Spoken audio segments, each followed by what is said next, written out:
It's, what time is it? It's 1:10 in the morning, and I have had about 3 hours sleep in the last 4 days. A friend, well, someone I know, was at hospital last night, so I was in a waiting room most of the night in the most uncomfortable chair in the world. But other than that, there's something clearly wrong if I'm not sleeping. But your guess is as good as mine. What's causing it?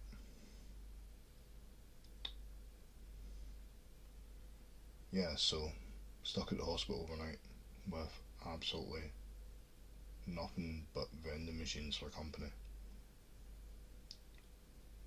and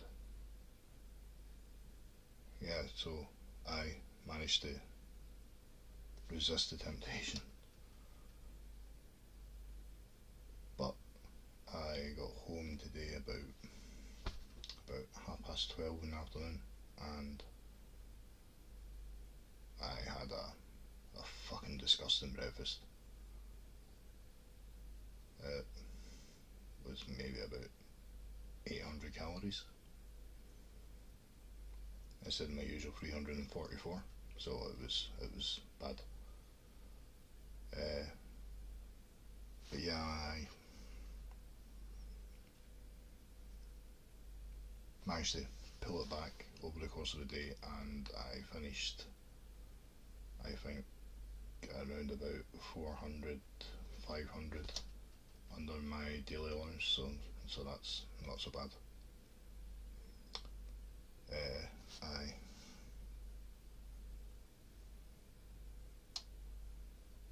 will actually post some recipe videos at some point. Like tonight, I made it's a sort of a cross between a Spanish pisto manchego and an Italian ragu with turkey and courgette noodles. Let anyone who's into pasta or noodles get yourself a spiralizer, because it's, well, the texture is amazing. The taste is actually surprisingly not disgusting, and it saves you a whole heap of calories. A whole heap of calories. So definitely get yourself one.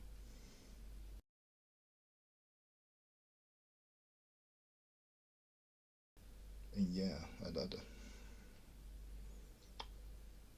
really know what to say, what to talk about.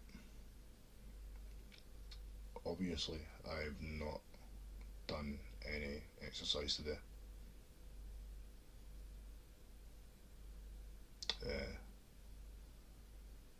as I say, there's something clearly wrong if I'm not sleeping, so I need to try and get to the bottom of that.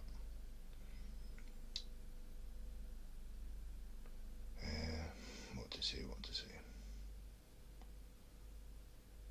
The one thing that's important, like, things will go wrong. You People you know will end up in hospital. You will be stuck beside the vending machines. You will have the odd lapse where you have a totally disgusting breakfast or dinner, or 3 scoops of ice cream when you should have had one. The important thing is not to self-destruct. I'm the king of self-destruction. The important thing is, if you have a lapse, just get right back on the horse, like, straight away. Um, yeah, like, have something that motivates you, something that makes you not want to quit, something that just pulls you back whenever you're on the brink. And if that's like a dress you want to fit into, or oh, an activity on holiday that you really want to do, something visual like a picture. Uh, yeah, just use every weapon in your arsenal and try and fall off the wagon, but pick yourself back up again.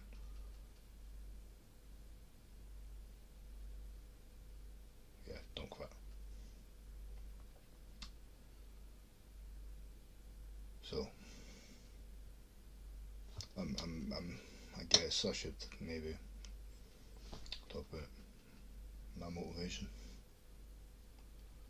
Uh, well, as we've already discovered, it's this really cool Polish woman, and yeah, like from the moment we met, it was just it was strange and it was alien and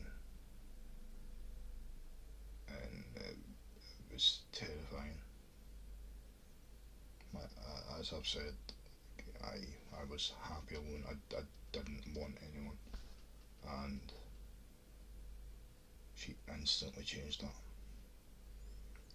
I can remember our first conversation.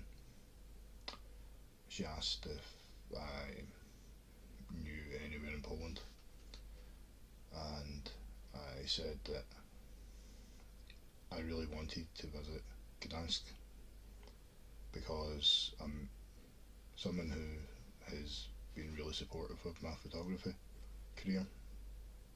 Said that the place is amazing and I should really go and shoot some passion there. And this was years ago, and ever since I've went on Google Maps and Google Images and fallen in love with the place. So yeah, I told her that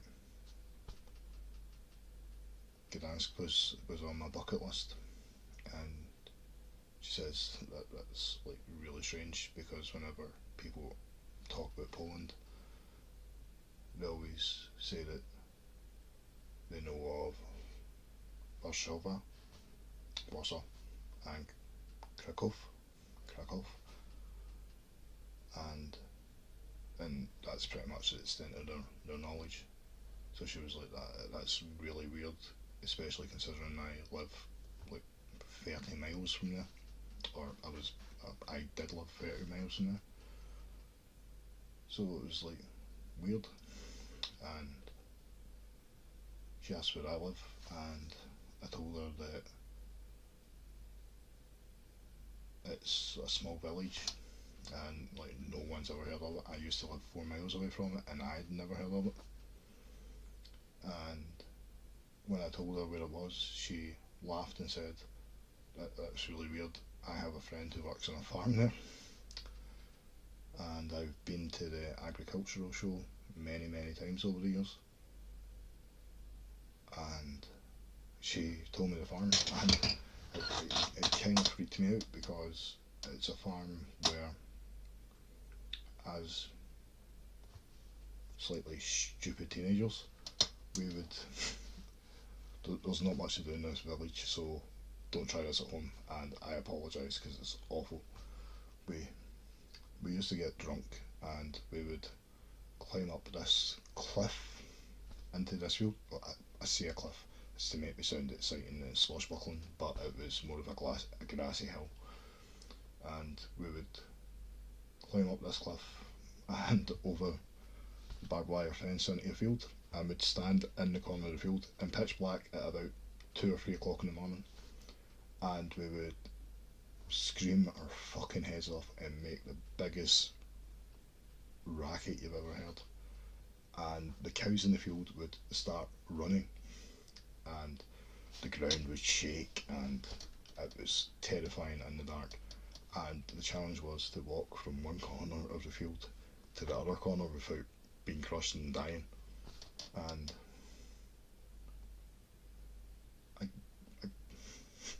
I guess the cows are better at seeing in the dark than us because we never died.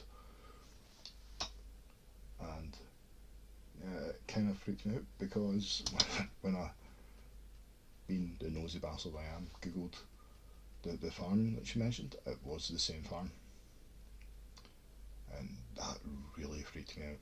'Cause it's one of my two happiest memories in Nielsen, and the other one is in the field where the agricultural show was held. So it was really freaky. And as time went on and we spoke more, we discovered a million little coincidences. Like for instance, like I went to a particular school, but I was drafted in to play rugby for another school, and the school that I was drafted to play rugby for is the school that her sister went to after they moved from Poland. And there was many little ones that added up to sort of big ones, and she would message me and say that she had been smiling all day thinking of the coincidences between us, and that she just thought it was like really strange that we would meet and have all these coincidences. And as time went on and we got to know each other more, it transpired that when I was sick, I was practically housebound for about 5 years, and I joined the gym to try and get my strength up before chemo. And I would go to this gym maybe 2 to 3 times a fortnight with my brother. My brother would drive us, and other than that, I was completely in the house unless I was at the hospital. And one night, my brother had to go and pick up some chairs that he'd bought online, and it was way over the other side of the city from where we live, like miles away. And he says, like, come for a drive. So I went over, and when we got there, he refused to let me get out the car to help. He's like, just sit and chill out and get some fresh air. So I sat, and just in front of me was a sort of little grassy common area, and there was a tree. And being a sort of freaky nature lover, photographer who loves a solitary tree, I was obviously drawn to it. And just beyond it was a house, and there was potted plants on the window, and it just looked quite cool. And it transpired that at that time, that was the house that this girl lived in, which is really freaky, like really freaky. And then a couple of months ago, I was at the gym, and while I was getting ready for chemo and going through chemo, I still tried to get there when I wasn't totally weak. And there was like, my upper body is wrecked, as I've said, so I could only train legs, and there was only one machine that I could use that would support me. It's a hack squat, and literally I would go and just pound away as much as I could on my legs in this one machine. It probably isn't an exaggeration to say that it literally saved my life. It kept me strong. It helped me fight. It helped me win. It saved me. And a couple of months ago, I went to the gym, and I went on the machine, and I kicked my ass. I think up until that point, my best was 400 kilos for a rep, and that day I did 450 for 10. And I came off, and one of the boys said, "Did you just do what I think you did?" And I was like, what? And he says, did you just max out that machine for reps? And I says, aye. And he says, do it again. So me being gung-ho and stupid and not backing down from my challenge, I went on and I did another 10 reps. And when I finished, I I racked the weight and took a step off, and my legs were jelly, and I collapsed. And I just lay there for about 5 minutes with my eyes closed, trying to recover. And then when I opened my eyes, I looked up at the ceiling for the first time ever. I usually walk around with my face staring towards my feet, trying to concentrate and trying to get ready, try to get in the zone. I hate that I've just done inverted commas in midair. What a fanny. But yeah, trying to get in the zone, and I looked up for the first time ever, and straight above me was, straight above the machine, was a Polish flag. The entire time I was battling cancer, it was watching over me. And I don't know, I hate people that talk about fate. I don't even want to say the word. I hate them so much. But yeah, I don't know, it seems like the universe is screaming at us. You were supposed to meet, you fucking dumbasses. Like, what are you doing? And yeah, look, I guess people see what they want to see when they want to see it, and people choose not to see what they don't want to see. And but yeah, it just, some things are too strange to be coincidence.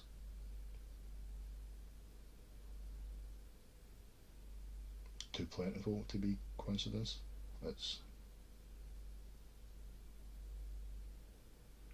pretty.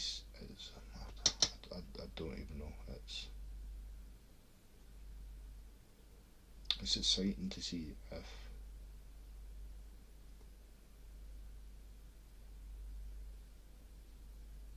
it is supposed to be,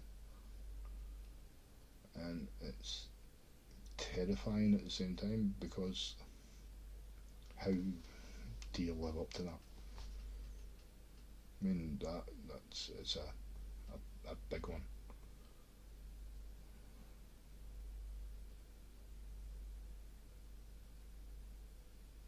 And I'm waffling and talking nonsense because I'm overtired.